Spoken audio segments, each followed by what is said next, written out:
Assalamualaikum warahmatullahi wabarakatuh. Berjumpa lagi dengan Mr. Ik, dan di video kali ini kita akan membahas latihan soal SKB CPNS, khususnya untuk guru kimia SMP dan SMA ya.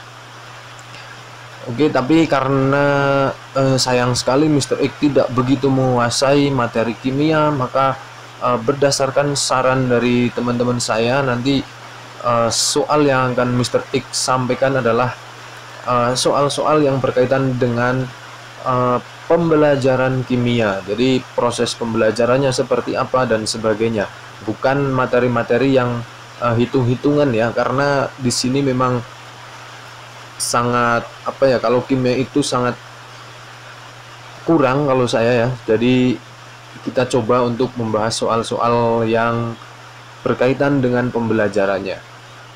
Oke, sebelum kita lanjut ke videonya, ke soal-soalnya, terima kasih ya buat yang sudah klik video ini, dan terima kasih juga buat teman-teman yang sudah klik subscribe di channel ini. Semoga channel ini selalu bisa berguna dan bermanfaat bagi teman-teman semua. Dan buat teman-teman yang belum subscribe channel ini, silahkan like videonya, share videonya, dan klik subscribe untuk channelnya ya. Oke, kita lanjut ke nomor yang 1. Pada pembelajaran kimia di era abad 21, guru perlu sekali menguasai materi pembelajaran dan teknik untuk menyampaikan materi tersebut dengan memperhatikan aspek pedagogi disertai dengan penguasaan teknologi. Hal yang tidak tepat dalam menyiapkan pembelajaran kimia seperti yang dimaksud adalah: A. Mengidentifikasi topik yang cocok untuk diajarkan dengan teknologi. B. Mengidentifikasi representasi yang tepat untuk mentransformasi konten. C. Wajib menggunakan pendekatan kooperatif dalam setiap proses pembelajaran. D. Mengidentifikasi strategi mengajar yang sulit dilaksanakan dengan cara tradisional. E. Memilih alat dan menggunakan metode pedagogik yang sesuai. Oke, untuk jawaban soal seperti ini, jawaban yang paling tepat adalah yang C.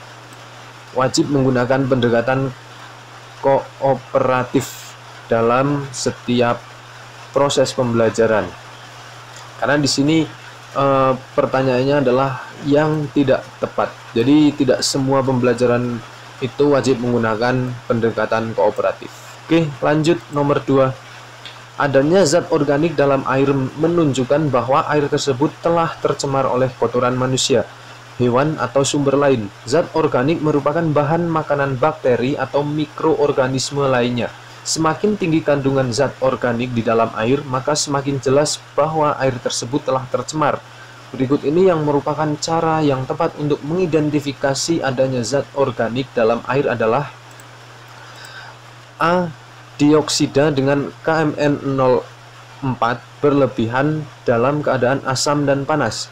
B. Direduksi dengan KMN04 dalam keadaan basa dan dingin. C.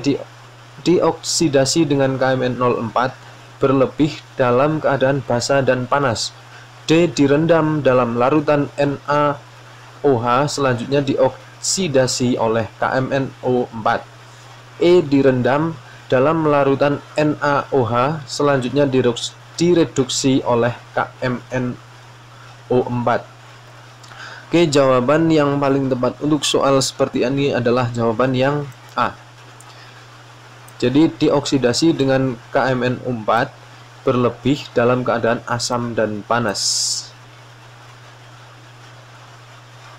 Lanjut nomor 3. Laboratorium kimia sedang direnovasi, tetapi karena kekeliruan seorang pekerja, maka dari ruang asam timbul asap pekat yang menyengat. Berikut ini merupakan tindakan yang harus dilakukan untuk menyelamatkan siswa dari asap yang berbahaya tersebut, kecuali: A. Korban dipindahkan ke tempat yang berudara segar. B. Jika korban susah bernafas, dilakukan CPR atau cardiopulmonary resuscitation sampai pertolongan medis datang. C. Jika korban bernafas, dilonggarkan pakaian dan perhatikan jalan nafasnya. D. Menenangkan korban agar tidak panik sampai mendapatkan pertolongan. Pintu laboratorium ditutup agar asam tidak menyebar keluar. Jadi jawaban yang paling tepat untuk soal seperti ini adalah yang E. Ya. Lanjut, nomor 4. Materi ikatan kimia merupakan salah satu materi bersifat abstrak, di mana peserta didik harus dapat mengabstraksikan proses perpindahan elektron ataupun penggunaan bersama pasangan elektron. Untuk itu diperlukan media pembelajaran yang dapat menggambarkan hal abstrak tersebut. Penggunaan TIK oleh guru dalam pembelajaran ikatan kimia memberikan manfaat agar titik-titik. A. Mempermudah sistem pembelajaran antara guru dan peserta didik.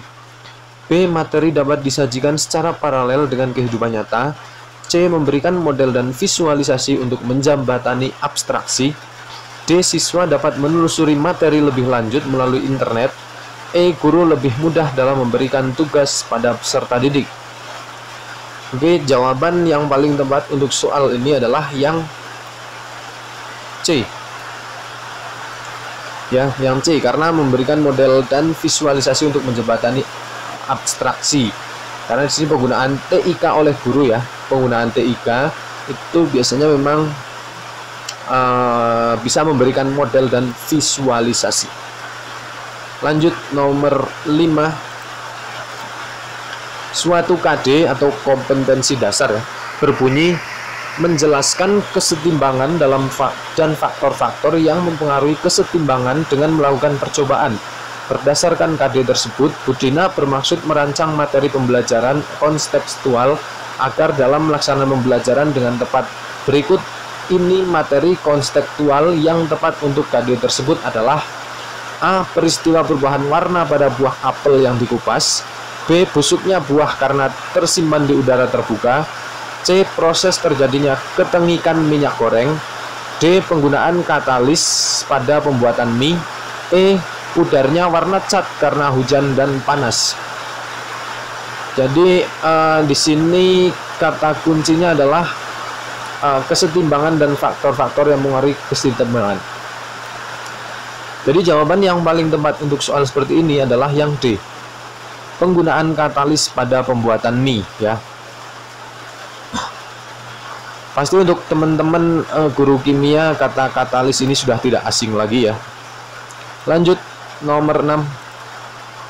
Sebelum praktikum titrasi asam basa, Bu Nani mempersiapkan lembar observasi untuk menilai kinerja peserta didik dengan melakukan praktikum. Di antara keterampilan berikut yang tidak berkaitan dengan ukuran keberhasilan praktikum titrasi asam basa adalah: A. Memasang perangkat titrasi. B. Mengisi larutan ke dalam buret. C. Membuka kran seirama goyangan labu. D. Kerjasama melakukan titrasi. E. Ketepatan pengambilan larutan titran. Jadi untuk soal nomor 6, jawaban yang paling tepat adalah yang D. Itu ya. Lanjut, nomor 7. Dalam mengajarkan materi redoks dan elektrokimia, agar menarik, guru mengawali pembelajaran dengan bercerita tentang fenomena yang berkaitan materi yang akan diajarkan. Kegiatan guru tersebut dalam kegiatan titik-titik. A. Pemberi acuan. B. Apersepsi. C. Motivasi. D. Orientasi. E. Pengantar.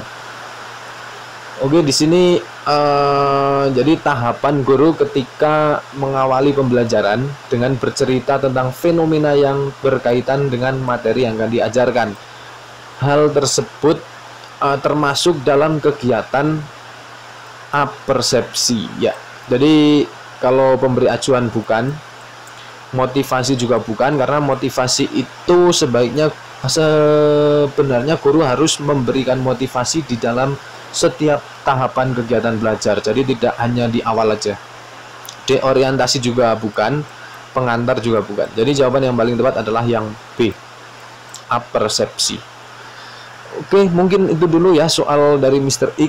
Semoga membantu teman-teman dalam mencari referensi belajar, dan semoga video-video dari Mr. Ik bisa berguna buat teman-teman, khususnya buat teman-teman yang nanti ikut SKB, dan bisa digunakan untuk mencari referensi belajar yang lebih banyak lagi.